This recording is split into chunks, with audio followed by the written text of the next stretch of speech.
Hello everyone and welcome to another Procreate for Beginners video.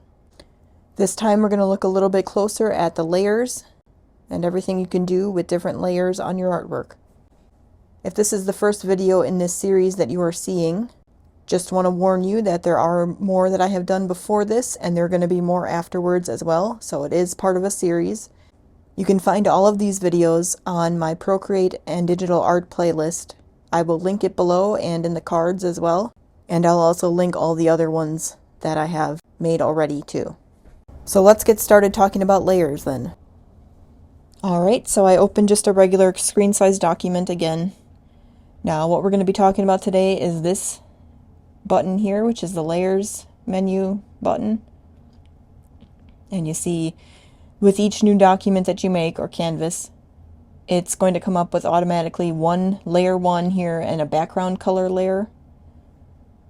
And we'll talk about everything you can do in here.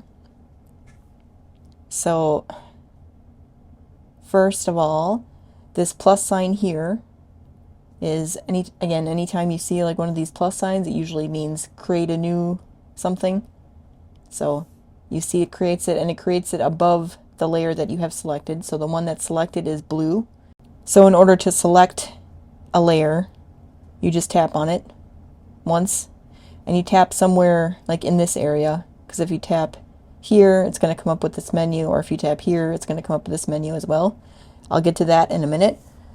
But just to select the layer, you're going to want to press somewhere over here, like where it's blank. But anytime you select a layer and you're going to create a new one, it's going to take it above the one that you have selected. So now if you want to move a layer, like let's say you wanted that above 2 instead of 1, you can just hold this down and it'll kind of grab it, and then you just move it up, make sure it goes all the way above like that, and just let go, and now it's above 2. Now another thing you can do here, it's kind of hard to illustrate right now, but you can turn off a layer with this little square. We'll go over this again when I start drawing on layers. But this will turn off that layer, so that means that layer 3 isn't visible anymore. Layer 1 and layer 2 still are, and the background color. In fact, I'll show you with the background color here. You see that when I turn this off, that whole white background color came off. It's now transparent, so anything that was on layer 1, which we don't have anything yet, but anything on layer 1 and layer 2, because those are the ones that are visible, would be on the artwork, but the background would be off. So it would be transparent. So you usually do that when you want to make something that has a transparent background. Like if you're trying to make a PNG file, that's what you would have to save your artwork as in order to get a transparent background. So if you're going to make something and that you wanted to put above something else later, you would want to save it as a PNG, because then you would be able to do it without a background. So I'm going to turn that back on for the time being. Again, I'm going to go over this again when I start drawing, but I'm just kind of going over the menu right now. So, something you can do, let's say you wanted to get rid of layer 3 altogether. So you can push down and drag, whoops, you don't want to hold it down too far. You want to just tap it and drag it to the left. And there are a couple options here. One of them is delete, which is what I was going to do, but actually I can show you before. You can lock a layer, which means that you're not going to be able to change anything on it. Yeah, you can still select it, but you can't change anything on it. Like for instance, let me say I wanted to, I can't because it's locked, see? The current selection contains locked items. Would you like to open layers? You know, so then it tells you that you can unlock this if you'd like to change. So in order to do that, you'd have to swipe it to the right again and hit unlock. Let me just write something on here so it'll be more.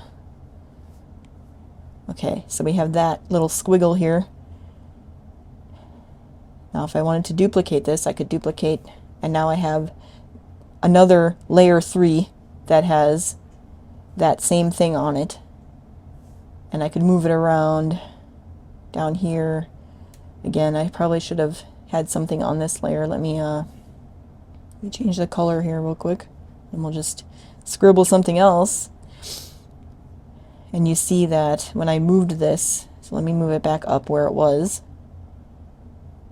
So now you see it's above that. Let me actually move layer 2 above these layer 3s, and you see that now that this is in the foreground, it's in, in the front, and those are in the background because you moved it. It goes in order of, like, this is the first layer you see, like this is the first layer you see, and then this layer's underneath it, and this layer's underneath that, and this layer's underneath that, and then the background is in the background. And we'll come back to that. But that is another option you have for those. I'm going to move this back to where it was. And then, so then I want to take this extra layer 3 here, swipe it again, and just delete it. Say I'm done with that, and it's gone. So for your background color, you can't draw anything on this layer. It's just purely a background. So the only thing you can do is just change the color. So like you can pick a different color that you want for your background, and it has to be a solid color. You can't do anything, fancier to your background if you're using this. Now there's a way to get around that if you want. Let me just show you. Okay, let's say we pick that for our background color. You could turn this off, and then let's say, since we don't have anything here, let's say layer 1, we want it to be our background. We could do something more special on layer 1 in order to make like a fancier background rather than just a solid color, which is what this is automatically, and you can't change it to anything else. So, and you can't delete it either. You have to, the only option you have is to turn it off. So if you don't want that. All right, so the other thing is this little N here. Let's go to layer 3, hit this N here. So there's a couple things you can do. First, the opacity, you can change that here of the entire layer. So you see that that blue color is getting more and more transparent, and then more and more solid or opaque. That is something you can change the entire layer opacity. So whatever you have drawn on that layer is all selected, and it's going to change the entire opacity if you want to do that, rather than drawing something like where you would change, if you remember in the brush video, we could change the opacity over here of the brush. So you could do that if you're going to do the whole layer anyway. You just do the brush right away, but maybe you decide later, oh, I want that to be a little more transparent. Then you can go to your layer and just do this and make it transparent. And then these are all blend modes. We're going to look a little bit at this a little later in the video. And I'm actually going to probably make a separate video altogether on all of these and tell you exactly what all of them are. But just to kind of show you, like, you can scroll through these, and they're going to do different things. So what it really does is it takes this layer that you have selected, and depending on which of these you do, it kind of affects the layer underneath, or it uses the layer underneath to affect this layer actually.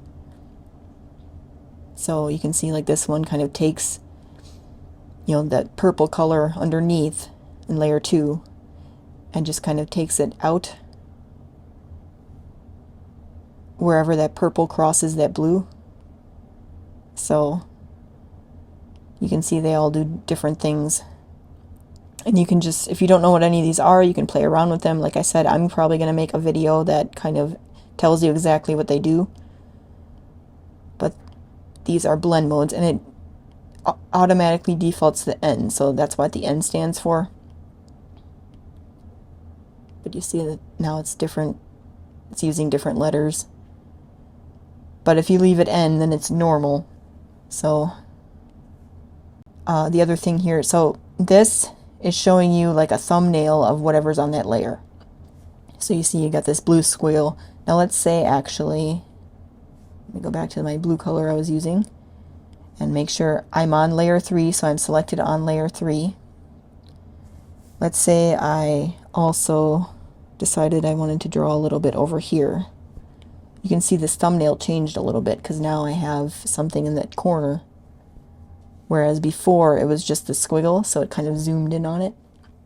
So that can be kind of helpful when you're trying to erase something off a layer. and you maybe didn't get it all and you didn't see exactly where it is, you can look at this thumbnail and sometimes oh, I have a little bit over there that I forgot about. I have to erase that in order to not have it anymore. And now, because of the thumbnail, you can kind of see like there must have been something in that corner, because otherwise the thumbnail would be zoomed in on just this. So that's a way that you can use that to kind of preview what is on that layer. All right, then another thing. So I did this before, but I'm going to go over now what these things are. So if you click on a layer, it gives you this menu over here, which is technically called the layer options menu. There's a couple different things you can do. So the first one is rename. So you can name your layer, which is actually a good idea.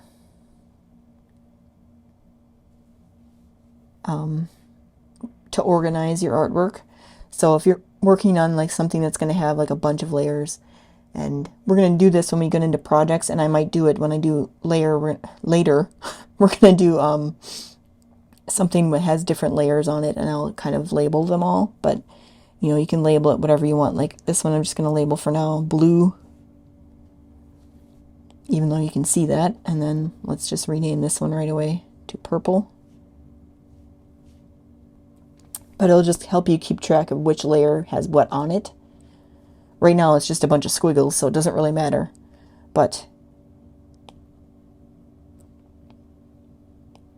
rather than, what was on layer 2 again? I forget which one, and, the thumbnail is helpful because you can kind of see, but it's a little more helpful to have it labeled. So that's what that is for, especially when you have like multiple layers on here. We only have 3 right now. It's easier to find something else. So that's what that is. Select will select the entire layer, and you can do different things. Like it came up with this menu down here, which is basically, we're going to get into talking about selections in a different video, but it's selected the entire layer, and then you can go and do something with it. Then again, we're going to get into that with selections. I'm not going to go over that so much right now. But you can select an entire layer, and then there's other ways to select certain parts of a layer. And we'll talk about that when we get into the selections video. Copy will copy the layer, and then you could, let's say you wanted to paste that there, you could just go here to add, paste, and then just paste it in another one. Obviously you can duplicate that too, like we did before, or there's other ways to paste, and I did show you that in the gesture controls, or the gesture video, because we talked about the copy paste menu. There's different ways you can copy and paste, and I'm probably going to make another video that goes over copy and paste again. So, but you can do that to an entire layer through this menu. Fill layer is going to fill the entire layer with that color, whatever color you have selected up here.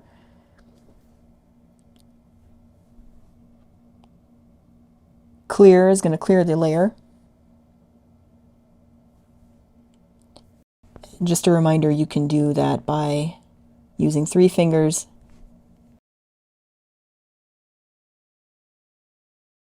but you can also do that up here and clear.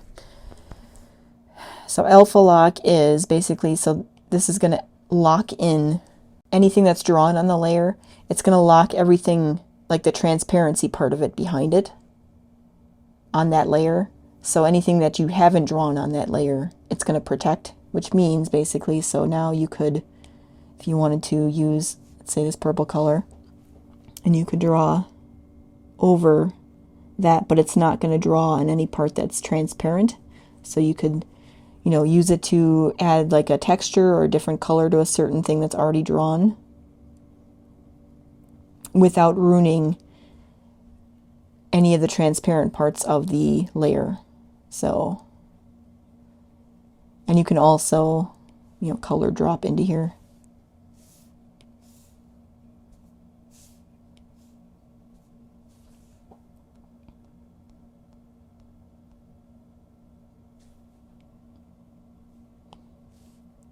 So just to show you again, it'll come up with this black and gray checked background and that means that that layer is alpha locked. And then you'll have this check mark here for alpha lock. You can always just turn it off by clicking it again, and you won't have it anymore. Mask and clipping mask. We're going to get to that later in the video. We're going to talk about those. Invert is just going to invert your color to like the opposite color on the color wheel. Anything that's on that layer. So you can do that really quickly if you want to. Reference is another thing that's complicated. We're going to talk about that later on in the video. And merge down, combine down, we'll talk about that in a little bit as well. But that is what's in that menu. So you can, just a reminder, you can slide right and you can lock, duplicate, delete. Sliding left on a layer that's not selected will select it in a different way, like it's now the secondary layer technically. And you know, there's reasons you do that. One of them is you see, well, it comes up with delete or group. You can group them all together when they're selected like that. So, and you can also rename this group. You can also rename this group. I don't know what I would name it. Blue, purple. And layer 1. But you see that now these are all, like if you hit this little triangle here, it kind of closes it, but they're all still in there, you can see. And then hitting this triangle again, it'll take you to your individual layers if you want to do something to them. So, you know, there's different reasons for you to do that depending on what you're trying to make. And you can also flatten the group, which means it's going to just take all those things and just put them all on one layer. I'm going to undo that because I don't want to do that right now. And let's say we didn't want this layer 1 in this group. So what you do is you hold this down to move it, and you can just move it out of the group. See now that it's out because it's all the way to the left on its own. And you can also move something into a group. So let's say, oops, I did want that in there. Let's move it into the group. There. All right, well, I guess we'll put it in the middle. There we go. And I can always move it now, probably. Or I can move purple up. There we go. All right, so that's how you move things around and group them together, and you can flatten them. You can also, when you have the triangle facing the right instead of up, you can also do the same things. You can lock a group, you can duplicate a group, or you can delete a group. Oftentimes when I have groups, I end up duplicating a version, especially if I'm going to flatten it. So let's say I now want to flatten this, and I messed up. Like I don't like it the way it is anymore. Now I have an extra copy because I can undo it now, but if I start doing anything afterwards, I'm not going to be able to undo it pretty soon. So I always make a copy, duplicate, and then if I'm going to flatten something. So that's that. Let's just delete this for now. So there are a couple other ways you can make a group. Let's actually, I'm going to take everything out of here.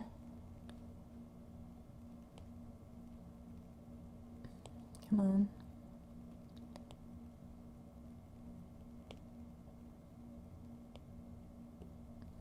Now that this group is empty, you can just delete it. So another thing you can do besides selecting and selecting everything and then grouping them together that way, you can just take your 2 fingers, do a pinch, but it's going to flatten it right away. It's not going to make a group. And you can also merge down between that layer and the next layer. And then you can also combine down, which makes a group out of it. Just those 2 layers.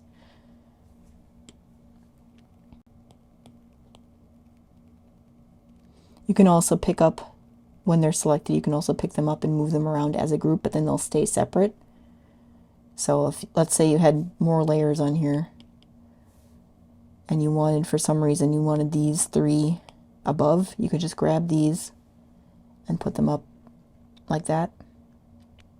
And then they still stay separate. They're not a group. All right, one more trick too. So if you want to, let's say you have a bunch of things up here and they're kind of distracting you. If you want to temporarily just focus on one layer and you have a bunch selected here and you don't want to go and do all of them, you just want to look at one layer, you can, or undo all of them, I mean, you can just hold down this check mark here and it's just going to select that layer.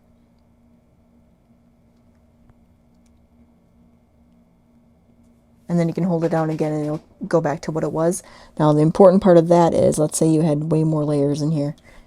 And let's say they all have something on them. But let's say this was already turned off and this one was already turned off.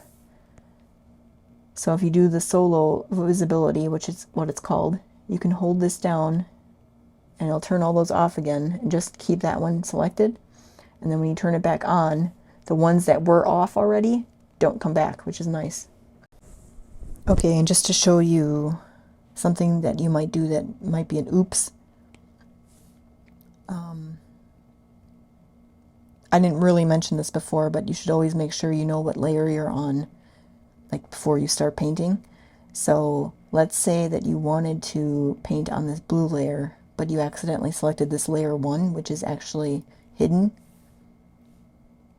So when you go to try to write on it, it's going to come up with hidden layer.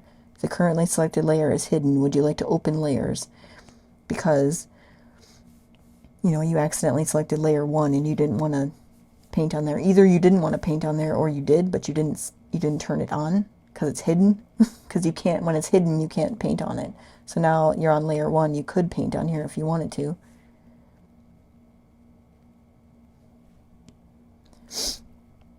But if you try to, in other words, if you try to paint on a hidden layer, it's going to come up with like an error message, like, why'd you do that? So make sure you're on the layer that you want to be on before you start painting. And there are ways, I'm going to get into this when we talk about selections, which is a video coming up soon. But there are ways, if you, in case you paint on the wrong layer and you're not able to undo anymore, or you're not able to like recreate something again, even if you do undo it, there's a way where you can select like a part of a layer and be able to put it on a different layer and then just keep going. But ultimately you would want to prevent doing that. So you'd want to make sure, okay, I want to make sure I make a new layer first and then start painting. But I've done that before where I've been on a layer, even where I've made a layer like this, I've created a layer and I want to start painting on it, but I accidentally undid by hitting, you know, 2 fingers or by hitting this for some reason. I accidentally, you know, undid, there we go. I accidentally undid making a new layer and didn't realize it.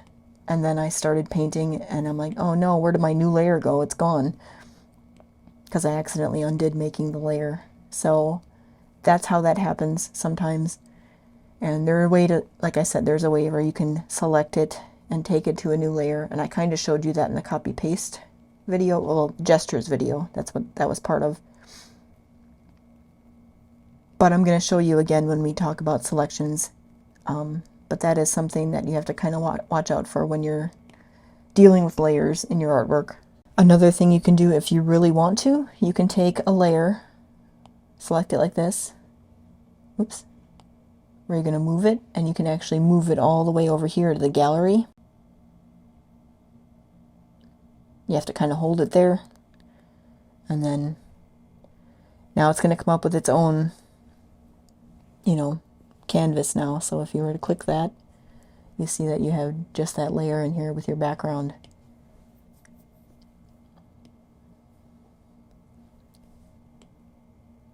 But then it keeps it on this layer as well, or this canvas, I mean.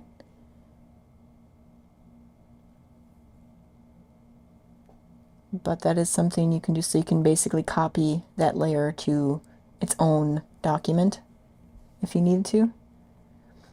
And there are other ways to do that, like the copy and paste that I showed you again in the gestures video, but I'm going to show you again when I go through all that kind of stuff in another video. But that's a way you can do it that may be faster. Like again, grab it, take it over here, hold it above the gallery over there, wait for it to come out, and then let go. There you go. That's how you do that. Just going to delete that.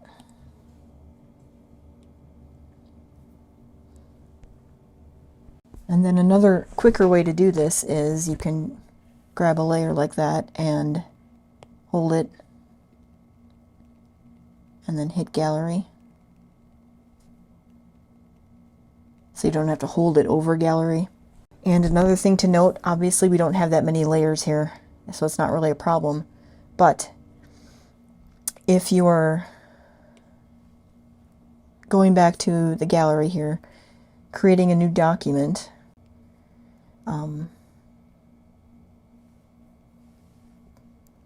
this turned out a little different than it normally does. Anyway, not going to worry. Well, my point is, if you remember from my intro video when I was doing this, this maximum layers thing comes up, but this is not something you can change manually. Like you would have to change these parameters in order to change that.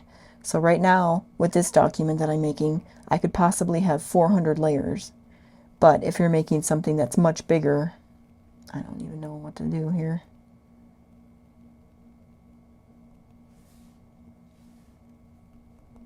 You see that that maximum layers went down to 88 when I did that. But anyway, making it bigger means that the maximum layers I can have in that document went down to 88 from 400. So that's something to keep in mind. Like if you need something real big, you're going to have a very limited number of layers to work with. And there are ways to kind of get around it. A lot of it has to do with duplicating layers and not duplicating layers. A lot of it has to do with flattening groups. Like once you're finally ready, but then you're not going to be able to make a duplicate. You're going to have to know that, yes, that's what I want. So what you could do is you could, if you're worried about it, you could take like your stuff and put it in a different document, like we just did, and then flatten those. So you'd still have a little bit of room here, but you would have like a preserved layer that you already had just in case you didn't like it and you wanted to try to change it again. You can also duplicate a whole project and kind of keep ones like fresh that were, you know, where you started or like the middle. And then, you know, it's easier to explain like as I'd be doing something. Like it's hard to explain without much of an example here. But point is, if you're going to make a bigger document, you're going to need to get a little creative with what you do with your layers, depending on how many layers you need. So the bigger the document, the less layers you're going to have available to you, is my point. So that's something to keep in mind.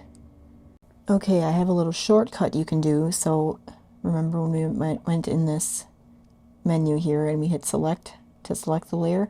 Something you can do instead is hold down 2 fingers and it'll select it the same way. It's now selected. So another thing that I forgot to show you when we were doing alpha lock. So I'm going to alpha lock this blue layer here. You can see it has the black and gray check marks here showing you that it's alpha lock.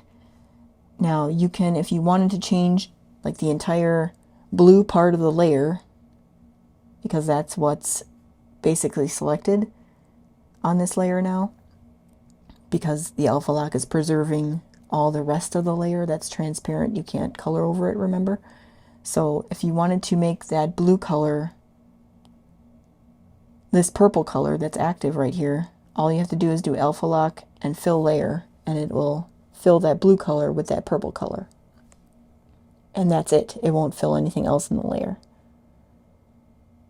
So that's an easy way to do that. So I've got another shortcut here in the layers menu you can do to, instead of clicking on here for alpha lock, what you can do is you can take 2 fingers and go from left to right on the layer, and it will give you the alpha lock. You see it's turned on with the little check mark. So that's an easier way to do it. Okay, now I'm going to give you a little bit of an intro into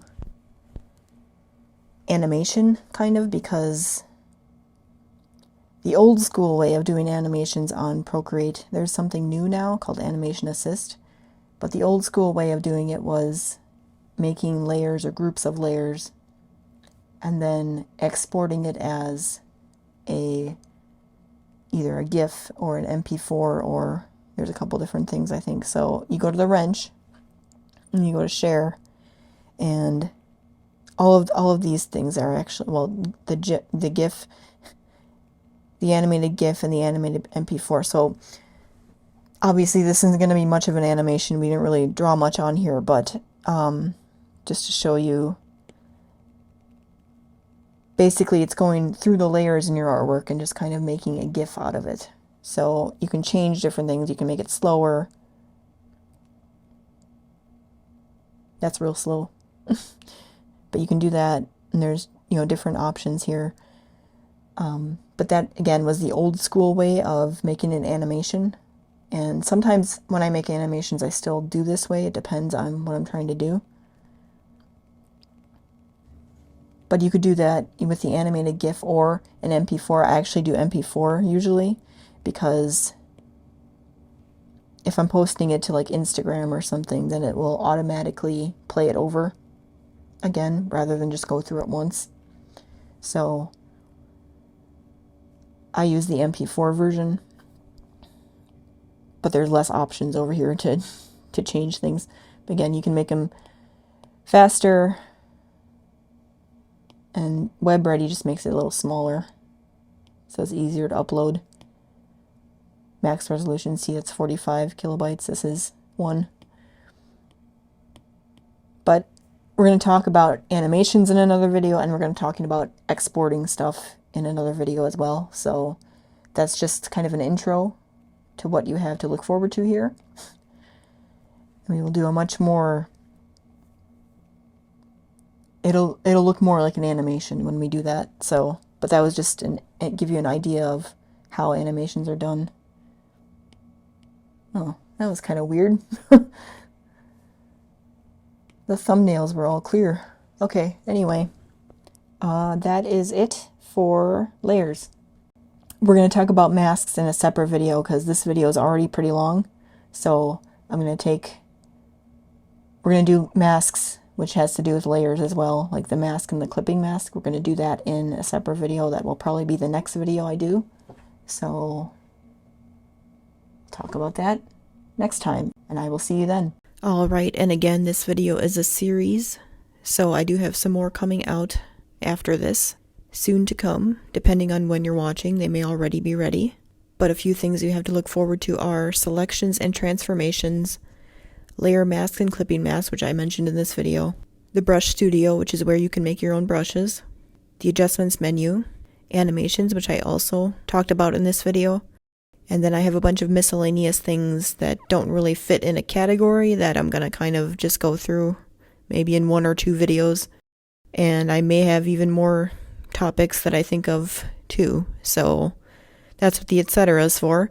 And then when those are all done, I'm going to start doing projects that we can do together that'll show you all of these concepts all together in a practical way, which is the way that you would use them to make your own things. So those are coming soon, and they'll start getting a little more advanced. This is the very beginner level right now, so those of you who are new to this, I hope this is helpful. And if you have any specific questions, you can always leave them in the comments. But that's it for this one, so I will see you in the next one.